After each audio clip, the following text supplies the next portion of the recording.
کہ جب اللہ کے کسی بھی کام میں کوئی شریک نہیں ہے تو پھر جس طرح غیر اللہ کی عبادت اور سجدہ شرک ہو جاتا ہے، اس طرح اگر کسی کام کی نسبت کسی دوسرے کی طرف کر دی جائے تو یہ بھی شرک ہو جائے گا، یقیناً شرک ہو جائے گا۔ جیسے یہ کہا جائے کہ برسات نے سبزی یا سبزہ اگا دیا، کھیتیاں ہری کر دی، کس نے؟ بارش نے۔ بارش نے کھیتی ہری کر دی، بارش نے ہریالی کر دی، یہ شرک ہو جائے گا، کیونکہ بارش کچھ نہیں کرتی ہے، کرتا کون ہے؟ ہمارا عقیدہ کیا ہے؟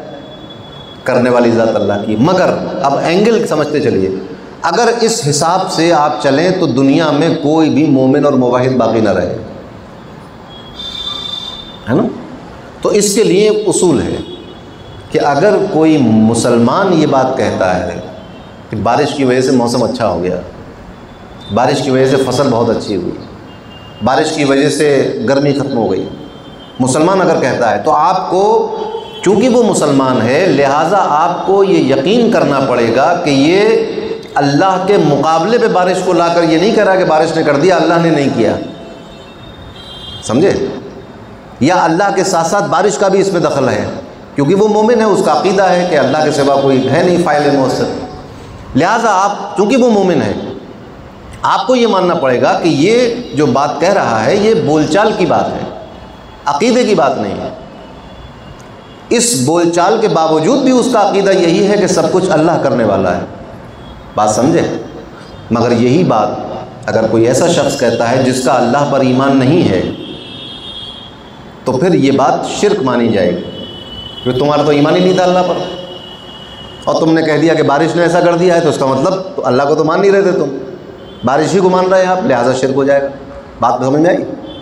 اس کو لے کے چلنا پڑے گا آپ کو، ورنہ جینا مشکل ہو جائے گا دنیا کے اندر۔ اب بات یہیں سے بس سمجھتے چلیے آپ، اللہ سب چیزیں پیدا کرتا ہے، آپ کہتے ہیں یا مسبب الاسباب، کیا کہتے ہیں آپ؟ جب پریشان ہو جاتے ہیں تو اس کے وظیفے کرتے ہیں کہ اے سبب بنانے والے، اے سبب کو پیدا کرنے والے، اے اسباب دینے والے، کہتے ہیں نا۔ اب وہ سبب کیا ہے؟ سبب جو ہیں وہ بھی اللہ کے پیدا کیے ہوئے ہیں۔ جیسے بخار آ گیا تھا تو آپ نے کیروسین کھا لی، تو ایک کیروسین سبب ہے علاج کا، بات سمجھ میں آ رہا ہے؟ اللہ تبارک و تعالیٰ جو شافی ہے، کہتے ہیں نا ہوا شافی، شفا دینے والا، تو وہ کیروسین کا اور پیراسیٹامول کا محتاج نہیں، مگر یہ سبب ہے۔ پیاس لگی تو پانی پیا آپ نے، تو پانی سبب بنا۔ آپ کو کھانا بنانا تھا، آپ نے آگ جلا لی، اس پہ ہانڈی رکھ دی، کوکر رکھ دیا، تو یہ آگ سبب بنی، بات سمجھ رہے میری؟ آپ کو کوئی چیز کاٹنی تھی، آپ نے چھری سے کاٹ دیا اسے، تو چھری سبب بنی، سمجھ رہے بات؟ یہ جو کاٹنے والی بات کر رہا ہوں، یہ سبزی اور پھل وغیرہ یا آج آم وام آئیں گے وہ کاٹنے کی بات کر رہا ہوں کچھ اور کاٹنے کی بات نہیں کر رہا ہوں، پھل وغیرہ کاٹ لیا، جو کاٹا سبب بنی ہے چھوٹی، سمجھ میں سمجھا؟ اس کا مطلب کیا ہوا؟ یہ بہت غور کرنے کی بات ہے، چاہیں تو آپ نوٹ کر لیں اس کو۔ اب ایک ڈیبیٹ یہ شروع ہوتی کہ جو سبب ہے کیا یہ سبب اتنی طاقت اور قدرت رکھتا ہے کہ اثر کر دے کہیں پر؟ جیسے آگ، کیا آگ میں یہ قدرت ہے کہ وہ جلائے؟ کیا پانی میں یہ قدرت ہے کہ وہ پیاس بجھا دے؟ کیا چھری میں یہ قدرت ہے کہ وہ کاٹ دے؟ اب یہاں سے ڈیبیٹ، اب یہاں پر کئی لوگوں کے اپنے اپنے افکار ہیں۔ ایک فرقہ یہ کہتا ہے، یہ تو بات بالکل حقیقت ہے کہ یہ مان لینا کہ اللہ کا کوئی تعلق نہیں ہے، آگ اپنے آپ جلا رہی ہے، تو یہ شرک ہے، کفر ہے۔ اس کے نیچے کی بات آئی کہ اللہ نے آگ کو جلانے کی قدرت دے دی، اب آگ جلاتی پھر رہی ہے، یہ گمراہی ہے، یہ عقیدہ ٹھیک نہیں ہے۔ کیوں؟ اس وجہ سے کہ آپ یہ مان رہے ہیں کہ اللہ نے قدرت دے دی، اب اللہ کا تعلق ختم ہو گیا آگ سے، اب تم اب جہاں بھی ہوگی آگ جلائے گی، اور یہ مان لینا، اس مان لینے سے پھر ہوگا کیا کہ آپ معجزات کا انکار کر دیں گے۔ آپ کہیں گے بھئی اللہ نے قدرت دی، تب تو ہر جگہ جلانا چاہیے آگ کو، حضرت ابراہیم کو کیوں نہیں جلایا ایسے؟ چھری کو جب کاٹنے کی طاقت دی تو ہر جگہ کاٹے، حضرت اسماعیل کو نہیں کاٹ پائی، تو اب آپ انکار کریں گے معجزات کا، بات سمجھ رہے ہیں؟ تو معجزات کا انکار کرنا کفر ہو جائے گا. معجزے کا انکار کرتے ہی آدمی کافر ہے. جو لوگ معجزات جنہوں نے دیکھے اور پھر ایمان نہیں لائے یا معجزات کا انکار کر دیا دیکھ کر، یہ کفر ہے، گمراہی ہے. تو معجزات کے انکار اور پھر اس انکار سے کفر تک کا سفر اس طرح طے ہو جائے گا کہ اللہ نے طاقت دے دی اور چھوڑ دیا اس کو، ایسا نہیں. صحیح مومن کا عقیدہ کیا ہے؟ اللہ نے اس کو ایک قدرت دی ہے جلانے کی، اور اللہ کا ارادہ اس کے ساتھ رہتا ہے کہ اب ایسا نہیں کہ آگ کو جلانے کی صلاحیت دے دی، اب آگ اپنی مرضی جلاتی پھرے، نہیں، مرضی پھر بھی اللہ کی چلے گی اس میں. اس کو کیا کہتے ہیں؟ یہ جو ایک دوسرے کے ساتھ آگ کے ساتھ جلانا جڑا ہوا ہے، چھری کے ساتھ کاٹنا جڑا ہوا ہے، یہ لازم ملزوم کہلاتا ہے. ایسا ہوگا تو ایسا ہوگا، آگ میں ہاتھ ڈالو گے تو جلے گا، لازم. آپ بول چال میں کہتے ہیں نا بھائی لازمی طور پہ جل جاؤ گا اگر آگ میں ہاتھ ڈالو گے. تو یہ جو لازم ہے، یہ لازم جو ہے وہ لازم عادی ہے، عادتاً ایسا ہوتا ہے. ہر جگہ ایسا ہو جائے یہ ضروری نہیں ہے، کیونکہ ہم دیکھ چکے کہ جب حضرت ابراہیم کو آگ میں ڈالا گیا تو آگ نے نہیں جلایا. یہ تو قرآن سے ثابت ہو گیا کہ نہیں؟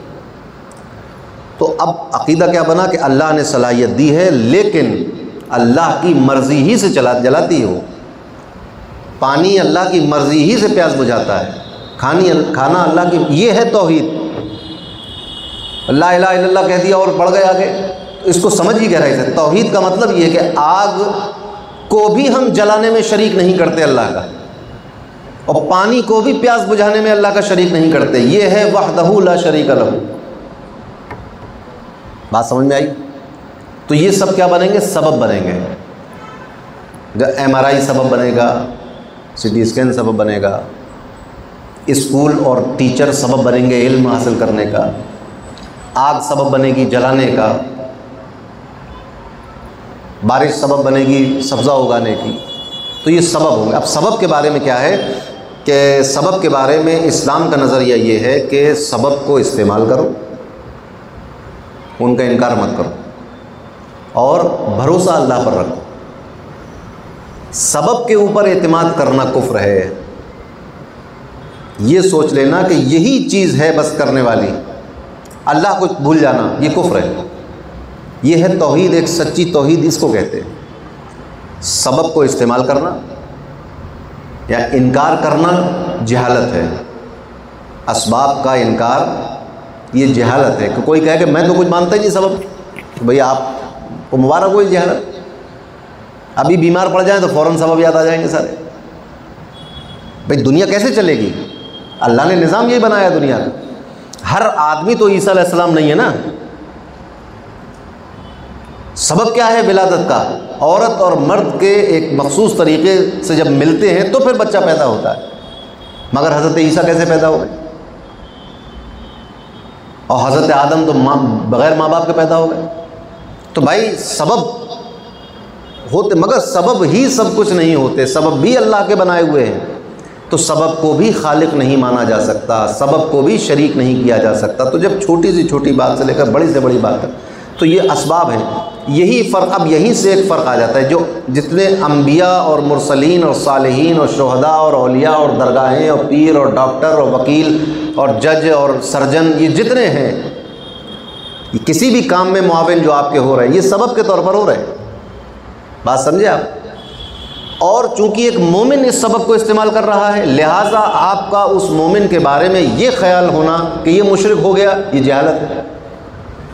وہ تو پہلے ہی مومن ہے، وہ انکار کر چکا ہر چیز کا. وہ کہہ چکا لا الہ الا اللہ، لا موجود الا اللہ، یہ تک کہہ چکا کہ لا مقصود الا اللہ، لا معبود الا اللہ. جب ہر چیز کا انکار کر چکا، صرف اللہ کو مانتا، اور شرک اللہ کی ذات میں، اس کے افعال میں، اس کی صفات میں کسی کو شریک نہیں ٹھہراتا، یہ اعتقاد اور یہ ایمان ہے.